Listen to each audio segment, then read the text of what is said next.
Cucu Jokowi ikut pertandingan taekwondo, Jan Etes menang, Gibran unggah di media sosial, jadi trending. Jan Etes Sri Narendra merupakan cucu pertama Presiden Jokowi. Aksi-aksinya kerap menjadi sorotan. Aksi cucu pertama Presiden Joko Widodo, Jan Etes Sri Narendra yang berusia 5 tahun, tengah menjadi sorotan publik di media sosial. Putra sulung Gibran Rakabuming Raka ini rupanya berhasil menjuarai pertandingan taekwondo di Sanggar Kartika Buana Solo Sensation pada Minggu 14 November 2021 kemarin.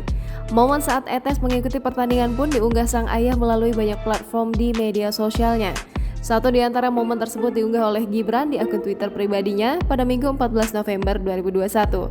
Hingga Senin 15 November 2021 pagi, momen tersebut menjadi sorotan publik hingga menjadi trending topik di Twitter. Tercatat hingga pukul 10.00 waktu Indonesia Barat, lebih dari 1.400-an warganet mencuitkan nama Jan Etes. Banyak warganet yang menyatakan dukungannya pada sosok Etes.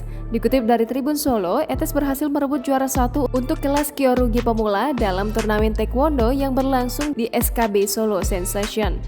Laga dimulai sekitar pukul 9.19 waktu Indonesia Barat di Convention Hall Terminal Tritona di Solo, Jawa Tengah.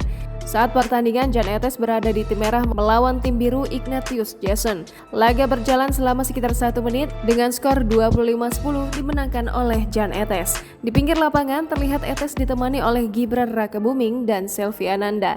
Sementara itu, Gibran mengaku Jan Etes baru saja mengikuti sekolah taekwondo. Gibran menambahkan ini merupakan turnamen pertama yang diikuti oleh Jan Etes dan memperoleh medali.